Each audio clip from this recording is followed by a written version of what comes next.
2023 is coming to an end, so let's talk about the year in review for Star Wars.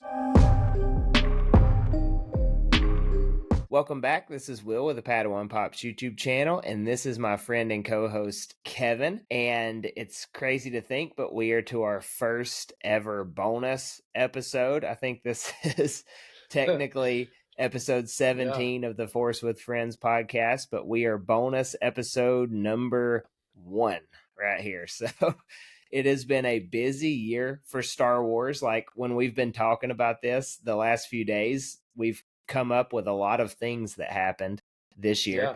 So today what we're going to be doing is breaking down all that happened and what was our favorite and least favorite things that happened. What did we like and not like? So I think this should be a fun half hour. Yeah, I think there's thinking back to it, there's a pretty good variety of stuff too between different types of shows and the game that we get into. I feel like unless you just really hate Star Wars right now, there had to be something right that you liked in there. So there are people out there. There's good variety. I know. And yeah, if that's what you're looking for, that's not going to be us. We love it too much to sit here and just bash on it all the time. So we generally find something positive. If you're watching and trying to decide if like you don't want to watch, I didn't like Mando season 3, so if you want to kick it hang around because I'm going to. That was a low point. Yeah. So yeah, kind of like what you said, there were quite a few things that happened. So I've got this pulled up on my other screen just so I don't miss anything. I want to run down kind of all that happened because it was a lot. So we have the Bad Batch season 2, the Mandalorian season 3, Ahsoka season 1, Star Wars Celebration in Europe, which there was like a ton of things that they announced from that. Yeah. It was a great celebration. Let's see. There is Jedi Survivor for the video game. I guess they might have announced this not at Celebration, but they announced it at something. It was that Jedi Outlaws that's coming either 2024 or 5. Yeah. That was an announcement. I mean, not necessarily a release. Yeah, I think that was at like one of the game conferences over the summer or something. Maybe E3 or something. Yeah, E3's dead, but whatever it is that's replaced it. That shows what I know. Then there's the 40th anniversary Return of the Jedi. The merch is still out there. Yeah. Lots of books. So if you're a High Republic person, I've tried, I just can't. But phase 2 and phase 3 for it started, and there's supposedly great stories in that. Young Jedi Adventure happened, so the kids show. Visions season 2 or volume 2. And looks like some comics. Not going to dig too far into that. I do read the comics, but that's a lot. Yeah. And then this last one was like Harrison Ford returned as Indiana Jones, which by nature is not Star Wars. So that is Lucasfilm, but that's not Star Wars. We won't touch on all that because we don't know enough to speak to all of it. But like you said, I haven't really kept up with the books. I just haven't had a lot of time to invest in the new books yet. So I've heard they're good though.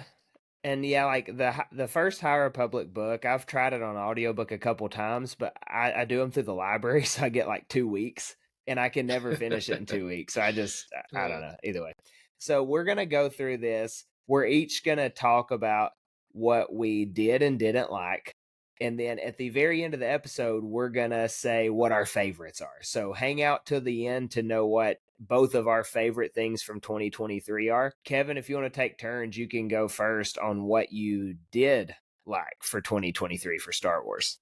Yeah, sure. So we talked about it earlier. I thought the second volume season, whatever you want to call it, of Visions, was not as good as the first. I thought the first was overall better.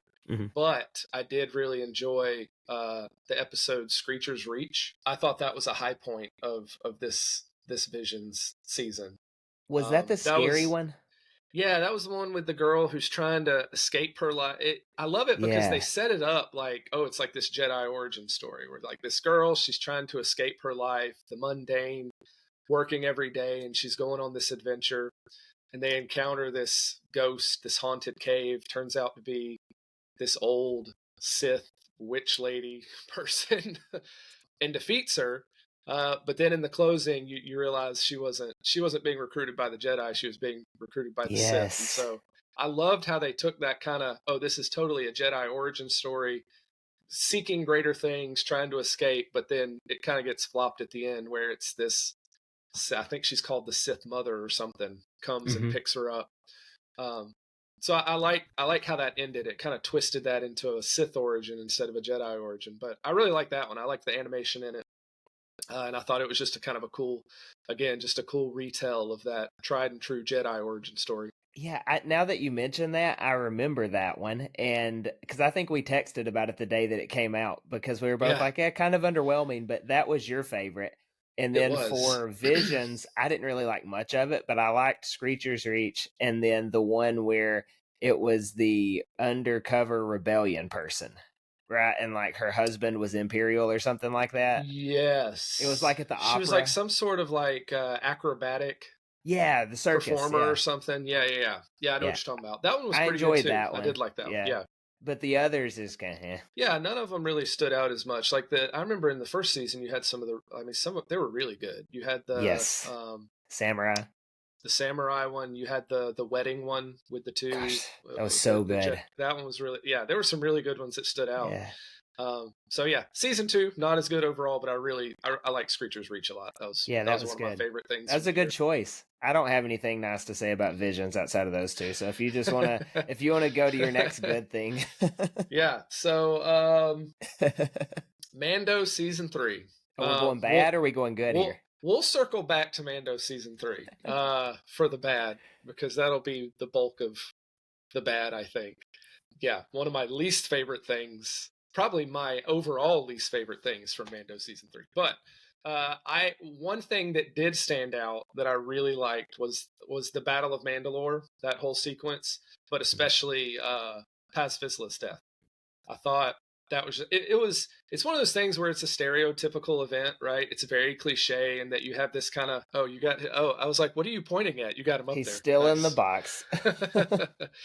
It's one of those things that's really cliche, right? Like you kind of have this guy who doesn't get along with your hero, and he turns out to sacrifice himself for the way, it's that story, but it was done really well. The character, you really grew to like him at the end, and the Praetorian guards were just awesome. Like I love that sequence where they come in calmly, they dispose of him, and then they just walk out calmly. And so I'm hoping we see some more Praetorian guards. I thought that whole sequence, from his sacrifice to them just coming in and really mopping the floor with him, I mean, it was brutal. That was one of the highlights from Mando season 3. I really liked that sequence. Did you think he was going to win for a second? I don't know. I think I would have been disappointed if he had, because Yeah.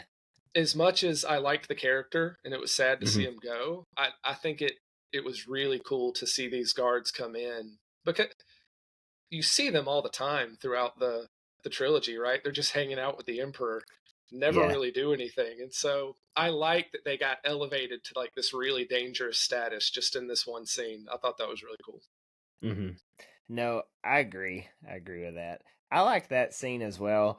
When you and I were talking about like my favorite things about Mando season 3, I didn't have many. It wasn't that great. Well, like you Yeah. said, we'll loop back around to Yeah. it. But I will say Grogu in IG-12, right? That was its name. So he's sitting in the middle and he's like, no, no, Yeah. no. There was some pretty good So comic moments from that. Yeah. that was good. And the little Babu Frick, I forget their Andrellans or something like Yeah. that. They were awesome. And then I also, thinking more and more about it, really liked, and I feel as if they almost kind of dropped it for most of the season, which we'll get to. But at the end, him and Grogu both fighting Moff Gideon and those droids, or it was the clones that he had, Yeah. or something, the force powered troopers. I thought that was good because every season gets you to where you're nervous for Grogu, and this season kind of made it wait until the very end. And I just remember I was sitting in the airport. I was traveling for work, and it was like 5 a.m. I was waiting on a flight, and I'm watching that last episode, and Grogu's like in that suit, and then he ends up out of it, and he's like super sad and scared. And I was like, oh, no, they're not going to do something and leave us on a cliffhanger here. And then he won, and he stopped the fire and everything, which was very much like Kanan, type of thing. Yeah. So I thought that was a neat ending episode for sure. The Battle of Mandalore was pretty solid. Yeah, for a season that was pretty aimless and pointless, and really struggled to find a lot of good in it. The ending was, at least, I thought it was the best part of the season for sure. The last little bit. Let's just go ahead and knock out the negative. Oh man, I just didn't feel like there was a point to season 3. I think they had to have a season 3. I think there were some very loose plot elements they wanted to push forward for other things, and they did a full-on season for. Yeah, I mean, it was a filler season. I hate to say it, but I look back on it and there's nothing in it where I was like, oh yeah, that was really compelling. Like, that was really interesting. Like, there were little things, I think, where they tried to insert it, like with the mythosaur and stuff like that, but it was stuff Just that left really it. just. Yeah, they didn't really do anything with it. They just kind of the episode I hate most, I think it's called Hired Guns, where you have the robots attacking in the city. The Lizzo episode. Yes. So I thought that was a cool concept, right? Like the idea of these robots turning and like trying to figure out what it was. Ultimately, it was just some guy who pushed a button and turned them bad. I thought that was. I think it was Doc Cheap. Brown, wasn't it? Wasn't that? It was. It was Back to the Future. But yeah, no, but that is my least favorite episode, simply because, and it really has a lot to do with Lizzo and Jack Black. Not them, nothing against them. I don't listen to Lizzo, but I understand she's a very successful musician, artist. Love Jack Black, think he's hilarious. But when they showed up in Star Wars, I was just like, what are we doing? Like, what is this now that we have completely just decided we're not going to tell a story, and we're just going to throw anyone into this show just for the heck of it? So I hated that. Not because of them. They're fine. It's just, it made no sense, and it was going nowhere, and that was kind of like the last straw for me with season 3. I was like, this is ridiculous. So first of all, the season went nowhere, and I kept, like, we've talked about it, going, oh, this is just kind of a stepping stone for Ahsoka or something like that. Yeah. That was the logical explanation. Like, oh, there couldn't be much here because it was just like the next logical step. Right. No, it wasn't. I don't know. Like, Zeb shows up in The Mandalorian, but not in Ahsoka. The heck? I mean, that makes no sense. Then the longest streaming episode in Star Wars is the clone doctor and the bad girl that's a good girl but a bad girl. That's the longest streaming episode in Star Wars. There could be an Andor one longer, but it's the longest Mandalorian. And all that episode was to say is, uh-oh, the Empire is actually not gone again in 55 minutes. Which I don't even think needed to be said, right? We knew it. They're never gone. Kind of all expected they were hanging out somewhere. The minute the Empire's gone is the minute Star Wars ends. That's why it has to keep coming back. In some form, yeah. So that was stupid. That was just absolutely stupid. Then the Jack Black and Lizzo episode, I keep having a feeling at some point they're going to loop back to them because, like, they've got a Mando, they have an IOU for him or something. I hope they don't, because it didn't make much sense. But that episode was just strange.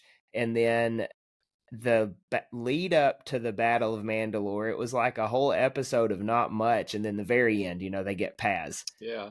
It just seemed like the season was filler, and I hate to say filler, but it was. Nothing happens. Nothing happens. I don't know if the timetable got shifted because the Mandalorian became far more successful than they expected it to. They're like, hey, we need to do more of this sooner than maybe was initially planned. I don't know, but it just definitely felt rushed and unnecessary. And again, it's nothing against the writers, directors, all those people. They're putting out the content they're expected to put out. I just think it needed some time and some more development to really push things along the way, because season 1 and season 2 were great. They told a really engaging, compelling story, but season 3, Star Wars, not so much. Maybe we look back in 5-10 years when the whole Mandalorian story is over and we go, oh, that makes sense. But as of today, it just looks like they just put something out to keep people subscribed to Disney Plus and to sell some more Grogu stuff. I don't know. So it's everywhere. It's on everything. It I is. mean, you can't go anywhere without seeing Grogu. Right.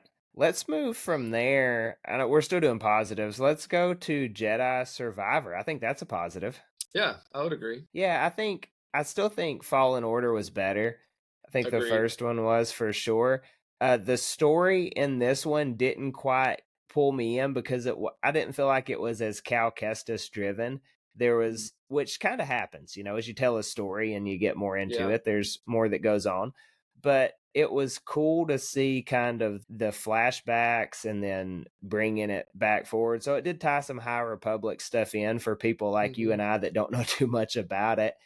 Very That's true. pretty game. The replayability is pretty good because you can go around and get the bounty hunters, and there's just a lot to Yeah. explore. Yeah, you get Vader's in it again. Spoiler alert! Yeah. Like there's some emotional moments in it, so I would give it a two thumbs up for Jedi Survivor. Yeah, no, I agree. I agree with you. I thought the story was a little bit better in the first. I feel like it was just more focused. I feel like this one meandered a little bit, but the characters are great. The voice actors are great. Like the presentation is really well. I think one of the best I was thinking about it. One of the best compliments I could give it is that it feels like Star Wars, right? Yep. As you're playing it and as you're going on these adventures, it feels very Star Wars. And so Mm-hmm. that's a hard thing to nail, especially for something like a video game. But no, I loved it. I thought there were some really cool things. One of the best parts was when you're fighting with Marin, that big drill robot, and she's like warping you Yeah. around with her night sister magic.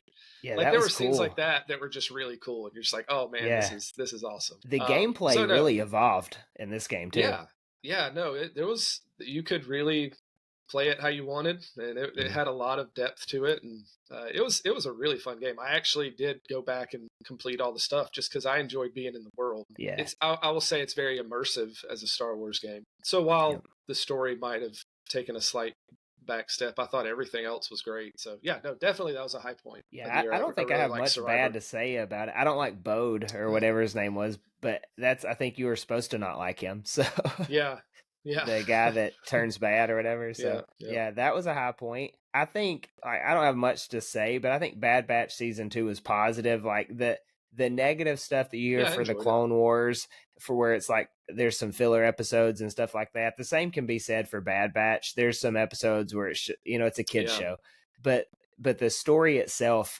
when you look at it as a whole, it's playing into this big picture, and I like that. Yeah. Oh man, in one of those episodes, the one where Crosshair decides he's kind of had enough, right? And he kills that officer at the end. That was a Yep. great episode. Yep. That was a really good one. That And was so where they're out like in the there were some snow. like yeah, Yeah. yeah, and he helps that trooper get back and then Mm-hmm. yeah, so that there were some episodes that really did stand out and were just really really good. That was one of them that stands Yeah. out just immediately thinking about it. But yeah, no, Yeah. overall it was it's a good season as well.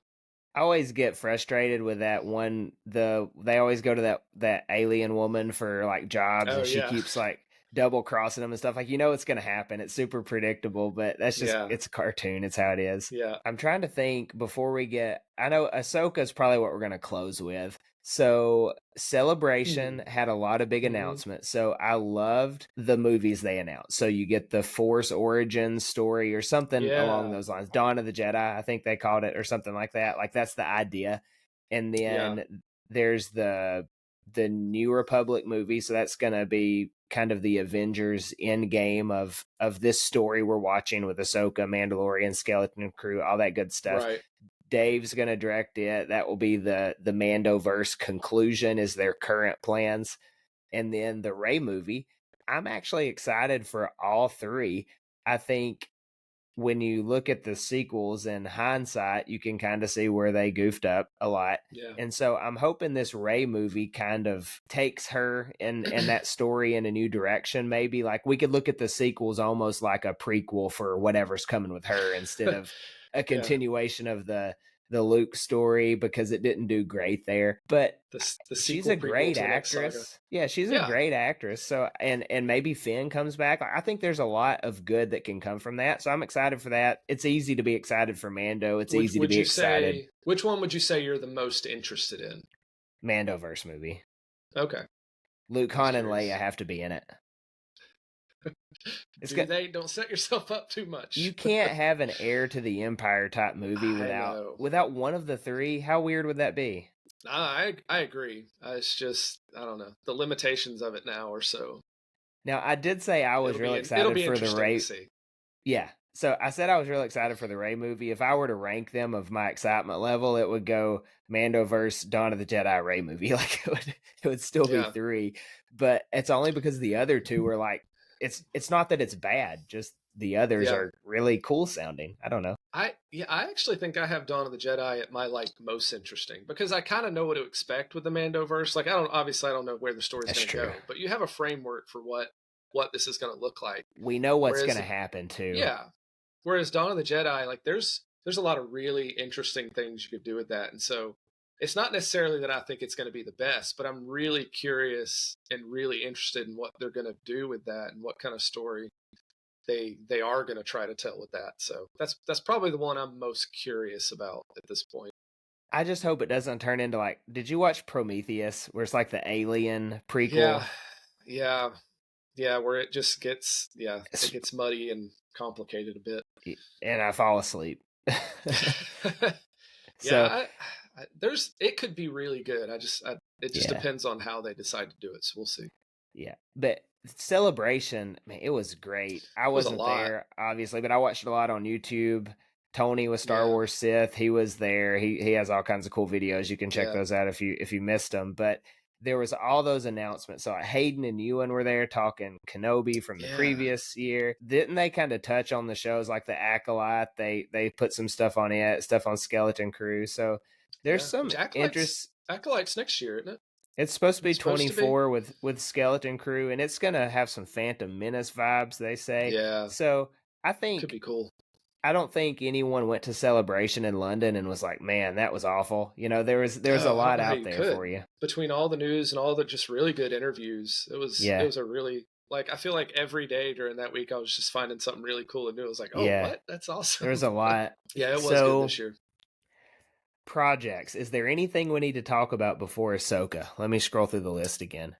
I have nothing to say about the 40th anniversary of Return of the Jedi. Like it turned 40. I don't know. We just talked about Return of the Jedi too. So congratulations, it turned 40. Yeah, I think we've touched on all the big media pieces. Again, there's tons of books and comics that are always coming out. It's hard for me to keep up at this point. They're chugging them out so quick. I have very little negative to say about Ahsoka. So if you have any I mean, the only thing I think maybe I would have liked to have been a little bit different, and I think it's probably along the lines you might have something to say too, but I've put videos out. I don't like that they made Sabine the fall guy every time. I understand it's like you fail and you learn from it, but like I feel like there's a fine line of you can't just make them fail too much, but at the end of it ends fine and I'm okay with it. But it just kind of got old where it was like, oh, Sabine messed up again. Oh, Sabine messed up again. Oh, Sabine messed up again. Yeah. Yeah, I think there was a point, and I think we talked about it back during the show, where it like literally everything bad that happened narratively, like with the bad guys winning, was something she did, and it's just like really, it wasn't even necessarily that she did something bad. It was just she failed or she made a dumb choice. You know, it was not necessarily always the same thing, but yeah, it was like always her.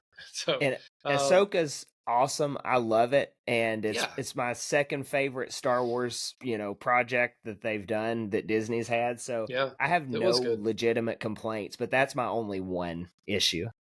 My only complaint is actually tied to one of my favorite things, which was Balin and Shin. And I felt like in the second half, after that travel point where they get to the other galaxy, I felt like the focus drew off of them a little bit. I mean, they're still there and they still interact, but they were not really the narrative focus that they were in the first half. A lot of it shifted to Thrawn, to the Night Sisters, to Ezra and Ahsoka and Sabine, which I get narratively, but that would be my only complaint, is that they made these really, really compelling characters in the first half that they kind of dropped off a little bit in the second half. I love the ending. I think the ending of Ahsoka was fantastic. And it was probably my favorite part about the show. But yeah, just during that maybe 5, 6, 7 episode when they kind of took a step back from them, other than a few things spread out. I don't know. I wish they had still been featured more heavily throughout that second half. No, I agree. And two complaints about a show is pretty good. Like if Yeah, you look at it as a whole, I think yeah. the things that Ahsoka did well, we've talked about it before, but I mean, Hmm. we get Anakin back, Hayden Christensen's on screen. That was incredible, and he Perfect. has Yeah, not skipped a beat. I know they de-aged him a bit, but like yeah, as far as Anakin goes, he did it perfectly. He did his homework on, you know, the animated stuff, yeah. and 100%. you could tell he had definitely watched and read up and knew what mannerisms to take. That was good stuff. We get the world between worlds. We get a lot of Rebels characters. We get that character Yeah, development with Jason Syndulla, where he's force sensitive and everyone knows it. I mean, it's just they keep throwing so much in there. You get Thrawn, obviously, Ezra, Sabine turns out to be force sensitive, which I didn't think I was going to like, and then I did like, kind of, you know, for the most part. So they yeah, handled that well. We get a new galaxy. There's so much. Hu Yang was amazing. yeah. He was great. Chopper. You got the Mortis stuff at the end. Balin and Shin, probably the Star Wars highlights of the year. Yeah, It's just this show delivered a lot. And considering how the year was up to that point, kind of Mando kind of being disappointing as far as the shows go, yeah. it was much needed and well received, I think. No, I agree. Yeah, I agree with all that. I think they managed to pack it pretty full of things that people who've been following a lot of the little projects and other projects would identify, but also not in a way that where I felt like they were really crucial to the story that you couldn't follow along unless you had seen all this other stuff. I felt like Right. they did a good job of using the lore to enrich it for people who knew it, but didn't necessarily hinge the entertainment value on that. I felt like you could still watch it and be pretty entertained, even if you didn't necessarily know all the things that were going on. Yeah. No, I thought it was, I enjoyed it a lot. I thought it was a lot of fun. Not, and again, the nitpicks are minor. They're not major complaints. I mean, I have watched it again, Yeah. and I haven't watched. Have you watched Mando season 3 did you rewatch No, it? I no, didn't either. I've did rewatched not, Ahsoka twice since then. So did not. that's how you can measure Star Wars. You Yeah, know, that's have you fair. Yeah. rewatched it? Have not. So I think Ahsoka too. First of all, since as you can see the wall of Funkos behind me, you get so much great merchandise. So I have to touch on these as well. So I mean, look at that. That is the Nice. cape is like That is a good one. flowing. I like that. Yeah, a lot people complain about Ahsoka pops because they're all the same, but this one's kind of a little bit different. And then you get a chopper, so that was the first Nice. Ahsoka series pop I bought. And I know Love some these aren't chop. technically the Ahsoka line, but I mean we got Thrawn, so it was a good Yeah, that's a cool Funko one. year. And then this may be my favorite Funko of 2023. I'm not sure yet. But this Oh, 330 nice. second trooper, that I is like a that. cool one. That is cool. So I don't want to say that all of those are because Ahsoka came out, but I don't think it's a coincidence that all these Ahsoka tie-in type things came out around the same time that Ahsoka did. So the Yeah. fall, in my opinion, this has been the best time to be a Star Wars fan since Mando's season 2 finale back in 2020. Was it 2020 Gosh, when is that that what it happened? was? Man. Or 21, something like that. Either way, it's been 3 years, so 2020, yeah. So it has been an exciting fall, I believe. Yeah. No, I would agree. It's been again, there's if you like Star Wars, there had to have been something this year that you enjoyed, right? There was again just a really good variety of stuff, and most Hmm. of it was decent to great, right? So I would say so, yeah. um with a few missteps, it was a good year for Star Wars. So Yeah, I mean, I can complain about the Mandalorian, but I yeah, was tuned in every and week we as soon did. as I could. Yeah, so I mean, you know, there's aspects of all of it that you're not going to Yeah. like and do like. So I think overall for 2023, what grade would you give 2023 out of Ooh, 10? that's tough. Um, if we take out Mando season No, 3, you have to include it. if I have to include it, law of averages. I'm just gonna ignore it. I'll still give it an 8. Yeah. I was gonna say 8. I was gonna say 7, just because season 3 was rough. But Those announcements and Ahsoka yeah, are a 10 out of 10. I think Visions might take it down a little bit, yeah, Visions. and After how good and season 1 Mando. was, 2 Yeah, was a little disappointing. Still yeah, watched it; it was still okay, but yeah. a little So what disappointing. was your favorite? Your favorite Star Wars thing of 2023? It can be a character, it can be an episode, it Oh, can be a video game. What was your favorite piece of Star Wars entertainment this year? man. I mean, it's gotta be like I don't. It feels like the cliche answer, but it's gotta be Anakin. Hayden coming back as Anakin in Ahsoka. Just because I mean we talked about it a little bit, but he just so perfectly did several different things. One, embodied that Mm-hmm. Clone Wars Anakin, right? Like Couple seeing times. those interactions with young Ahsoka and going through Mm-hmm. that, but then also seeing him move into this Vader Anakin, who's darker and more forceful. Like Hayden coming back as Anakin has to be. I mean, I think it's above everything else by a significant margin. Just there's the nostalgia aspect of it, seeing him back, but it was also really well done. He played his part so well. They used Anakin, I thought, really well within the time that they had him in that episode. So yeah, it's got to be the return of Anakin and Hayden. I thought that was just really awesome. We knew it was going to happen in some capacity, but I didn't expect that it would be that rewarding. It was just Yeah. it was a really satisfying addition to Ahsoka. I agree. That's for me, 2023 is the year of Anakin Skywalker. You got his scenes when he was in it, but at the same Yeah, time, like just his presence, like when Thrawn is like, oh, it's the apprentice of Anakin Skywalker, yeah, and Hu Yang talks about, oh, he was intense, things like popped up that. a lot. The whole master apprentice, and it keeps going back to Yeah, Anakin training Ahsoka. So just he was always in your peripherals almost as you're watching it, and then all of a sudden he was there. And so I think it's very cliche, but for me that was it too. And then if I'm not allowed to pick that, I would say Balin. Balin has got to be just yeah, him on that cliff so looking at those compelling, Mortis gods. man. I mean, I want more of that. I just want him and exploring whatever is to come. That's what I would like. If I could pick like a Disney Plus show that was guaranteed to happen, even if it has to be animated, I want it. Oh yeah, 100%. Yeah, he was. I mean, he really made the show work in a lot of ways because you had to find some way to get drawn in into this other side of this conflict, right? Like Mm-hmm. Morgan Elsbeth is a pretty straightforward character, right? Yeah, She's average. but Balin brings in this really interesting and nuanced villain who you just the entirety you're just like, what in the Is he world up is to? this guy doing? Right? And but in a way that you're just like drawn into him, and you're just like, I got to know more about this guy. Like he really just sucked up the attention on screen. So yeah, Yeah, take out Anakin, which that's cheating because it has all the other Star yeah. Wars factors going into it. Then I'd agree with you. I think Balin was probably the best beyond that.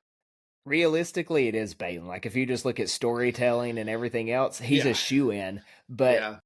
Anakin. It's So hard to take out all the other it's stuff when you're it is, looking at the yeah. return of Hayden. So And just a little tidbit, you saw like Dave Filoni's interview where he had to argue with Ray about it. Because Ray kept like portraying him as a hero, and he goes, "Listen, I know you don't think he's a bad guy, but he is. I appreciate that you're acting as if he's this ambiguous, middle ground guy, but he's the villain here." And he goes, "Well, I just don't see it that way." So he did not yeah, act I it did out. see that. He's like, no, Yeah, I don't think so. I think, yeah, and I it's remember seeing that genius. interview. It's funny. Yeah, Yeah, so can't complain. Anakin, Balin, yeah, Ahsoka, it was all so good. So 2023 in the books, it was a great year. I think we would both say excellent year for Star Wars. Next episode for us, not going to be next week because of Christmas and the holidays and yep, everyone's busy. And then we'll have a what are we looking forward to in 2024 for Star Wars. So we'll run down the stuff that we know is going to yeah, happen and then maybe speculate a little here and there about some things we would like to see or hope they yeah. announce, things like that. So that's going to be bonus episode number 2. And then after that, we will get back into our story of Star Wars, and it's going to be the sequel trilogy. So little polarizing. So hopefully people will Yeah. tune in and voice their strong opinions on episodes 7, 8, and 9. We're excited to talk about it. So Yep. that is it for 2023 for the Force with Friends podcast. Crazy to think we started a podcast and then have 17 episodes and for some reason people listen. Happy New Year, everyone. Thanks so much for watching, listening, whatever you do with this. You make it possible, and we enjoy talking with you.